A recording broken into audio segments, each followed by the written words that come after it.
This is the murder of Rachel Morin. Rachel Morin was born May 20th, 1986 in Dover, New Hampshire to Patty Morin. Her father is unknown. Rachel also had 4 other siblings. Rachel was also a single mom to 5 children that she loved and adored. Rachel graduated from college with a degree in business administration and worked as a manager at a local gym. Rachel was a passionate runner and fitness lover who enjoyed spending time outdoors. She often jogged on the Ma and Pa Heritage Trail near her home in Bel Air, Maryland. She was also a devoted Christian who attended church regularly and volunteered for various charitable causes. She loved her family and friends and always tried to help others in need. On August 7, 2023, Rachel was doing a regular jog on the Ma and Pa Heritage Trail in Bel Air, Maryland. Rachel was attacked and found stabbed multiple times and left underneath the tunnel on the Ma and Pa Trail. When Rachel did not come home from her jog later that night, her boyfriend Richard Tobin reported her missing. The next morning, on August 8, 2023, her body was discovered with her face dismembered. The bystander that first spotted Rachel's body described how half of her face was attached to her body and how the other half was smashed in pieces. It was a brutal and horrific crime. When the Hartford County Sheriff Office arrived on the scene, they questioned as many bystanders as they possibly could, trying to figure out what had happened to this young woman. No one seemed to have a particular answer or remember seeing Rachel from the day before. Her murder was quickly classified as a homicide. Immediately, Rachel's picture and description was released to the press, that anyone that saw her interacting with anyone to come forward and call the police. Within a matter of days, thousands of tips came pouring into the Hartford Sheriff Department.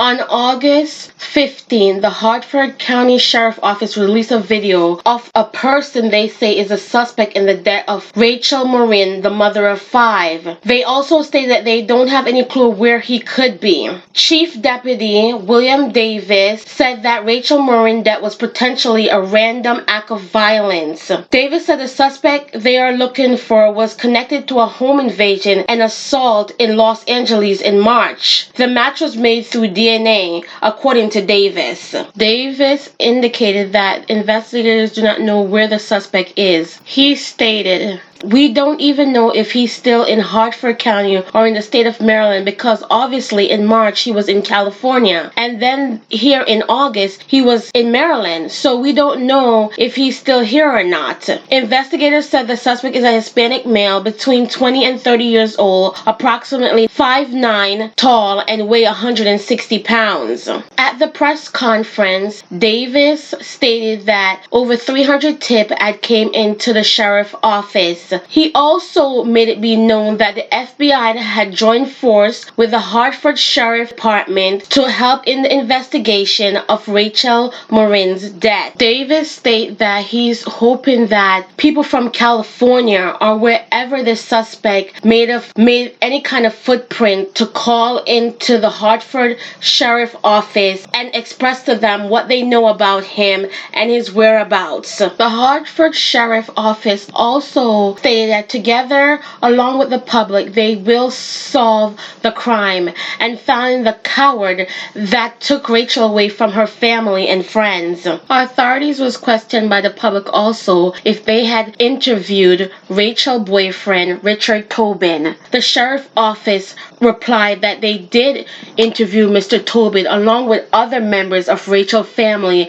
as that is standard investigation protocol. However, Mr. Tobin did address the issue himself. Days after Rachel died, he took to his Facebook page and stated that he had nothing to do with Rachel's murder and he was mourning her himself. Tobin admitted to having a lengthy criminal past, but he also admitted that he was a human being as well and he made mistakes, and he had changed from all of his mistakes, and he most certainly was not a murderer, and he did not kill Rachel. The death of Rachel came at a terrible time for the Morin family. They were just grieving over the loss of their niece 2 weeks prior, as she had passed away from SID. Rachel's sister, Rebecca Morin, also explained that Rachel did not have life insurance, and so the family did not have enough money to pay for her burial and give her a proper ceremony that she deserved. She took to GoFundMe account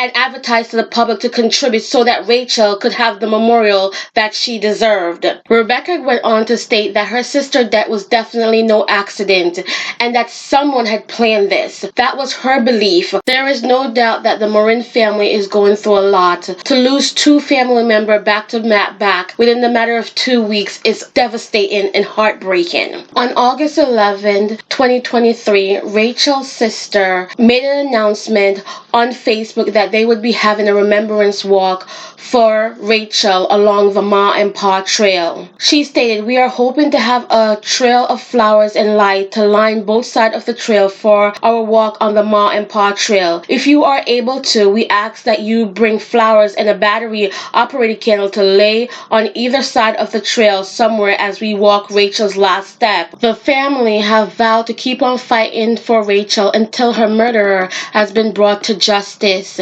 and we stand by them as well. Rachel was such a bright soul and was so loving and kind to everyone that she met. Most of all, we feel so sorry for her children that she left behind, and that they will never fully experience the loving and caring mother that God had blessed them with. May her soul rest in peace, and may justice be brought to her family as soon as possible. Until next time on the Meaningful Talk Crime Doc, don't forget to like, share, and subscribe, and we'll catch up with you guys later in the comment section.